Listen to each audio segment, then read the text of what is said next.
सुबह से हमारे लिए यहाँ पे खड़े हैं और जितने भी जन यहाँ पे आए हैं इस कार्यक्रम की शोभा को बढ़ाने के लिए आप सभी को मैं अपने हृदय की गहराइयों से बहुत आभार प्रकट करती हूँ, अभिनंदन करती हूँ, स्वागत करती हूँ। आज का दिन एक जन की कमी है यहाँ पे और वो जन है हेमंत सोरेन जी। जिंदाबाद जिंदाबाद।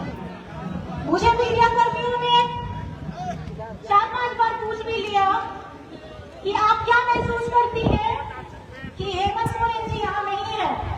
मेरा जवाब सिर्फ इतना था, 2 तरीके की भावनाएं मेरे अंदर चल रही है। एक भावना जो शारीरिक तौर पे 4 दीवारी के अंदर में है, कोटवार जेल के अंदर में है, और उस शरीर को जिसका मालिक है हेमंत सोरेन, उसको आपने जेल में बंद करके रखा है। लेकिन उसके साथ हेमंत सोरेन की जो सोच रही है, वो सोच को आप कभी बंद नहीं कर पाएंगे। यहाँ एक एक कर्मठ जन, महिला वर्ग, बेटी, बेटा, बड़े बुजुर्ग जितने भी खड़े हैं यहाँ पे, वो सारे के सारे हेमंत सोरेन हैं। हेमंत सोरेन की सोच को कोई रोक नहीं सकता। 4 दीवारी तो बहुत छोटी सी चीज है। आप जोर से मेरे साथ नारा लगाइए, हेमंत सोरेन जिंदाबाद, हेमंत सोरेन जिंदाबाद, हेमंत सोरेन जिंदाबाद। जेल का ताला टूटेगा, जेल का ताला टूटेगा। हाथ उठा के बोलिए, जेल का ताला टूटेगा, जेल का ताला टूटेगा, जेल का ताला टूटेगा, जेल का ताला टूटेगा,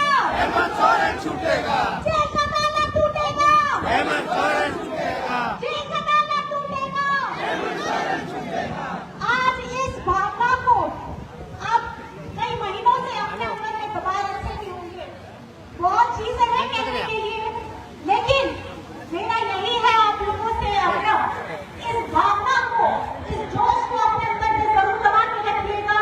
आज ये झारखंड में माता हमारे यहाँ बीच में बैठे हुए हैं, हमारे माननीय, पूजनीय, आदरणीय बिशप गुरु श्री सोरेन जी, जो मैं बहुत भाग्यशाली हूँ कि इनकी आज मैं पुत्रवधू हूँ और इनके जो विचार हैं आज उसका पूरा प्रतिबिंब दिखता है हेमंत सोरेन जी के अंदर में। और वो प्रतिबिंब को आज मैं 3 मार्च था, 3 मार्च के बाद में जो मेरे जीवन में परिवर्तन आया है, आज उस परिवर्तन के सहारे मैं यहाँ पे आप लोगों के सामने में खड़ी हूँ। बाबा का आशीर्वाद पाकर के, हेमंत जी का आशीर्वाद पाकर के इन्होंने मुझे इतना की सोचा कि गांडे से उपचुनाव के लिए मेरा नाम आगे बढ़ाया गया। और मैं आप सभी से ये प्रार्थना करना चाहूंगी कि गांडे झारखंड मुक्ति मोर्चा का ताज है। गांडे के साथ साथ गिरिडीह हमारे माननीय बिशप गुरु जी का कर्म भी रहा है। इतने आंदोलनकारी यहाँ पे लोग रहे हैं जिन्होंने अपने झारखंड के लिए पूरा जीवन डाल दिया। जीवन के साथ पूरा परिवार बिखर जाता है।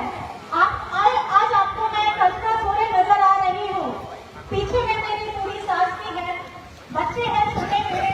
उसके बावजूद भी जो जिम्मेदारी हेमंत जी के द्वारा, माननीय गुरु जी के द्वारा, माननीय पार्टी के द्वारा मुझे दी गई है, मैं इस संकल्प को आगे बढ़ाते हुए यही करूंगी कि आप मुझे मौका दीजिए।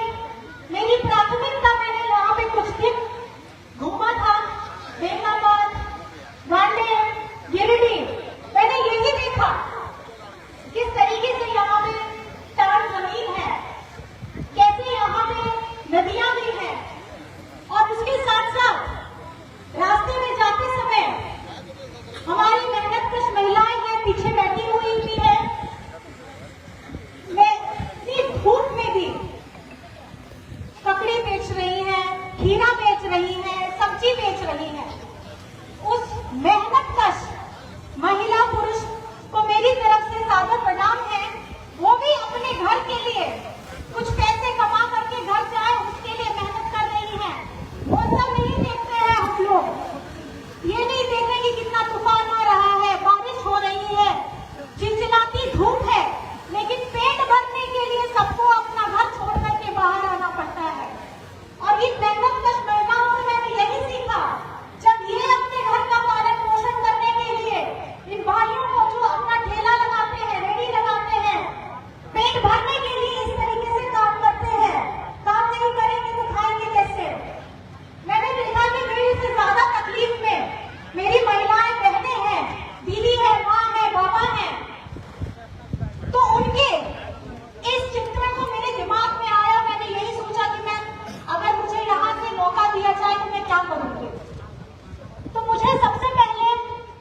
व्यवस्था की बहुत कमी है और मेरा सबसे पहला लक्ष्य यही होगा कि पीने और सिंचाई पानी की व्यवस्था सुनिश्चित की जाए। और यहाँ पे क्योंकि मैं रास्ते से गुजर रही थी, पिछली बार जब आई थी तो मैंने एक किसान से मिला, तो किसान, नाम तो मुझे याद नहीं है क्या थे, कुछ कोई वर्मा जी करके थे। उन्होंने मुझसे सिर्फ इतना आग्रह किया कि आप अगर मेरी दरख्वास्त आप सुन लेते कि देखिए दो चीजें महत्वपूर्ण हैं। पहला तो एक है क्योंकि हम किसान हैं तो हमारे लिए सिंचाई की थोड़ी व्यवस्था सुनिश्चित कर दी जाए, और दूसरी है कि जब धान कटनी होती है तो उसके बाद पशु को खुला छोड़ दिया जाता है, लेकिन साथ ही साथ हम दूसरे फसल भी लगाते हैं तो उससे हमारी फसलों को नुकसान हो जाता है। इसमें थोड़ा सोचा जाए।